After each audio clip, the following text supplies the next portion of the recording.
Hello students and welcome back to our channel excellent learning point. तो बच्चों, आज की इस वीडियो में हम क्लास 10th का वर्कशीट नंबर 59 डिस्कस करने जा रहे हैं। ये हमारी साइंस की वर्कशीट है बच्चों। और आज जो हमारा टॉपिक है वो क्या है, तो human I and the colourful world. ठीक है, देखते हैं सबसे पहले क्या दे रखा है यहाँ पर। रिफ्रैक्शन। रिफ्रैक्शन क्या है? The phenomenon of bending of light when it enter from one medium to another is called refraction. ठीक है, तो हमने रिफ्रैक्शन पढ़ा था, जहाँ पे लाइट क्या होती है, बैंड होने लग जाती है अगर वो एक मीडियम से दूसरे मीडियम में गो थ्रू करती है या पास होती है। ठीक है, तो उसे रिफ्रैक्शन कहते हैं। अब प्रिज्म क्या होता है? Prism is a periodical piece of glass with two triangular basis and three rectangular lateral surface. आप बच्चों देखोगे प्रिज्म ना, बेसिकली जैसे आपने क्यूबॉइड देख रखा है ना, 3D शेप में क्यूबॉइड देख रखा है। प्रिज्म भी सेम कुछ इस तरह से ही होता है, कुछ इस टाइप का आपका होता है। ठीक है, वो चारों तरफ से आपके ट्राइंगुलर शेप्स होते हैं उसके। ठीक है, तो इस तरफ से इस टाइप का कुछ प्रिज्म होता है आपका। तो लिखा वही चीज़ प्रिज्म होती है हमारी। अब बच्चों, हमारा एंगल ऑफ प्रिज्म जो होता है वो बेसिकली उसको लेटरल सरफेस कहते हैं, adjoining lateral surface. The angle between adjoining lateral surface को कहते हैं। ठीक है, ये वाले पार्ट को, इस वाले पार्ट की बात करें, इस वाले पार्ट को ही एंगल कहा जाता है। अब बच्चों, रिफ्रैक्शन थ्रू प्रिज्म। बच्चों, इससे पिछली वर्कशीट में हमने किस चीज़ के बारे में पढ़ा था? यहाँ पे लिखा हुआ, we have studied about refraction through rectangular slab in previous chapter. तो हमने पढ़ा था ना कि अगर कोई एक रेक्टेंगुलर स्लैब है और अगर कोई लाइट यहाँ से बीम होकर के जाती है तो वो यहाँ पे रिफ्लेक्ट करती है। तो क्या ऐसा प्रिज्म के साथ भी होता है क्या? तो आंसर इज नो, ऐसा नहीं होता बच्चों। Refraction through prism is slightly different from it in sense that direction of emergent ray is different than the direction of incident ray. तो देखो, अगर हम ग्लास स्लैब की बात करें तो वहाँ पे क्या था बच्चों कि एमर्जेंट रे जो था और आपका इंसिडेंट रे जो था वो इक्वल होता था, बट प्रिज्म में ऐसा नहीं है। ठीक है, in case of prism this is turn lead to pleasant phenomenon called dispersion. ठीक है, यहाँ पर क्या होता है बच्चों, यहाँ पर डिस्पर्जन हो जाता है प्रिज्म में। आप देखोगे यहाँ पर कि ये इंसिडेंट रे आई और एमर्जेंट रे किधर है, ये रही। मतलब कि यहाँ पे एंगल काफी ही अनइक्वल है। ठीक है, और ये चीज यहाँ पर प्रिज्म में हमें बताई जा रही है। ठीक है, तो इंसिडेंट रे जो होती है यहाँ पे रिफ्लेक्ट रे और ये एमर्जेंट रे हमारी कुछ इस तरह से होती है।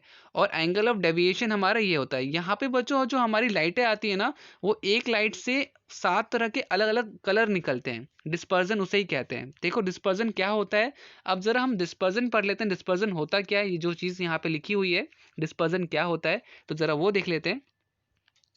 तो देखो यहाँ पे आपको विबग्योर वर्ड सुनाई दे रहा होगा, VIBGYOR, विबग्योर। तो बच्चों डिस्पर्जन एक ऐसी चीज़ है, अगर प्रिज्म में से, बेसिकली बच्चों डिस्पर्जन क्या होता है, अगर प्रिज्म में से मैं कोई एक लाइट की बीम अगर यहाँ पे डालता हूँ ना, तो इस तरह के 7 कलर बन करके आते हैं। इस साइड आपके राइट हैंड साइड में 7 अलग अलग तरह के कलर बन के आते हैं, जिसे हम क्या कहते हैं, जिसे हम विबग्योर कहते हैं।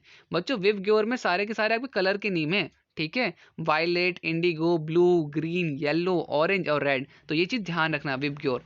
Dispersion when white light is pass through a glass prism. अगर कोई एक लाइट प्रिज्म से पास करती है तो it split into 7 constituent colours. तो बच्चों ये क्या होता है, तो ये 7 कलरों में बढ़ जाता है। ठीक है, दिस फेनोमेनम इज कॉल्ड डिस्पर्जन। इसी चीज को क्या कहते हैं, डिस्पर्जन कहते हैं। ठीक है बच्चों, और इसको याद रखने के लिए हम क्या करते हैं, कौन सा वर्ड यूज करते हैं, विबग्योर। ठीक है, तो ये बच्चों हो गया हमारा क्या, डिस्पर्जन किसे कहते हैं। आई होप आपको ये चीज क्लियर हो गई होगी। आपको जो रेनबो दिखाई देता है उसका कारण भी यही होता है। ठीक है, तो देखो यहाँ पे एक चीज ध्यान रखना, red colour have longest wavelength, deviate the least. Violet colour have shortest wavelength. तो वेवलेंथ छोटी होती है वायलेट कलर की और रेड कलर की। ठीक है, ठीक है बच्चों।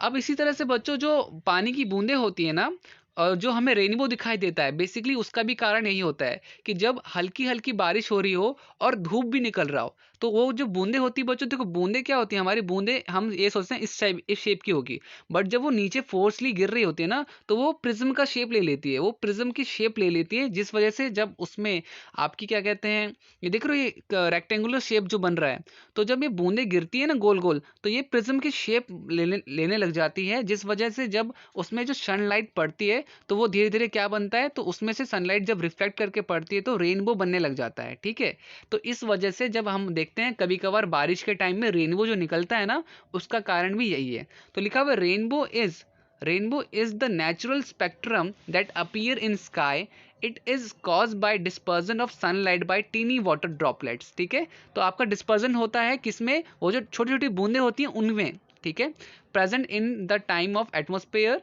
इन the atmosphere rainbow is always form in direction of opposite of sun. तो बच्चों आपको ना जहाँ पे सन होगा ना तो उसके अपोजिट साइड में आपको रेनबो दिखाई देगा।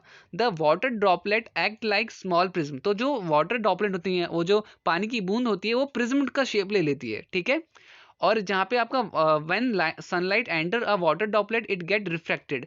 और जब बच्चों सनलाइट उससे रिफ्लेक्ट करता है तो आपका क्या बनता है, एक रेनबो फॉर्म होता है। Dispersed then get reflected internally and finally refract again when it comes out the rain drop. ठीक है, तो बेसिकली इस तरह से बच्चों आपको पूरा का पूरा रेनबो दिखाई देता है। ठीक है, उम्मीद करता हूँ आपको ये चीज़ समझ में आ गई होंगी। तो इसके बाद हमारा बच्चों 4 क्वेश्चंस है। देखो सबसे पहले लिखा हुआ है कि analyse the difference between refraction through glass slab और रिफ्रैक्शन थ्रू प्रिज्म। तो पहले क्वेश्चन में क्या बताना है कि भैया ग्लास स्लैब और उसके बाद जो प्रिज्म में रिफ्रैक्शन होता है, इन दोनों में डिफरेंस बताना है, क्या डिफरेंस होता है। सेकंड क्वेश्चन में बच्चों आपको बताना है how rainbow is formed after rain. बच्चों रेनबो कैसे कैसे क्या कहते हैं फॉर्म होता है। तो देखो ये तो आपका आंसर यहीं पे आ जाएगा, सेकंड का आंसर तो ये आप पूरा लिख सकते हो। और बेसिकली मैंने आंसर सबके बता रखे हैं, तो अभी मैं आंसर शीट में बता दूंगा। और थर्ड क्वेश्चन में आपको फिल इन द ब्लैंक्स करना है, और फोर्थ क्वेश्चन में define the angle of deviation of prism. तो देखो बच्चों आते हैं अपने आंसर शीट में।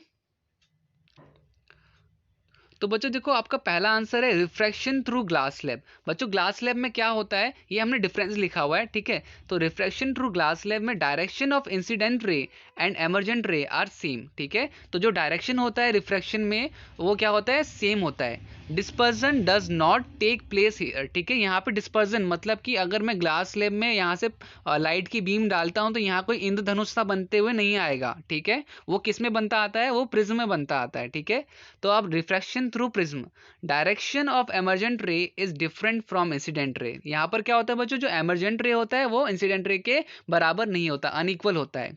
Light get dispersed when it pass through a prism obliquely. मतलब कि बच्चों लाइट क्या होती है, डिस्पर्स हो जाती है, डिवाइड हो जाती है 7 डिफरेंट कलर्स में। ठीक है, तो ये हो गया हमारा फर्स्ट आंसर। सेकंड था बच्चों कि रेनबो कैसे होता है, तो यहाँ सॉरी रेनबो कैसे निकलता है बारिश में। तो यहाँ पे आपको सेकंड का आंसर है rainbow is caused by sunlight. किसकी वजह से होता है बच्चों, सनलाइट की वजह से। And atmosphere condition, atmospheric condition. Light enter a water droplet, light जो होता है वाटर ड्रॉपलेट के अंदर एंटर करता है, slowing down and bending as it does not it goes from air to denser water. The light reflect off inside of the droplet, separating into component wavelength or colors. When light exits the droplet it makes rainbow. ठीक है, तो जब वो बच्चों light जो exit करती है उस ड्रॉपलेट में तो रेनबो आपको दिखा हुआ मिलता है।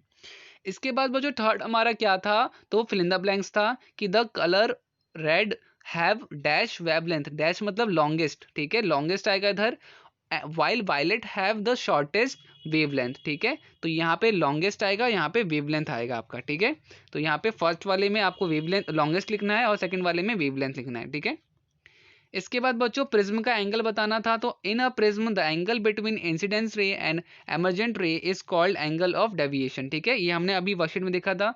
The angle of deviation is in a prism depend upon refractive index of prism, the larger refractive index the larger the larger the angle of deviation. ठीक है, तो ये हमारा बच्चों चारों के चारों आंसर्स हो गए।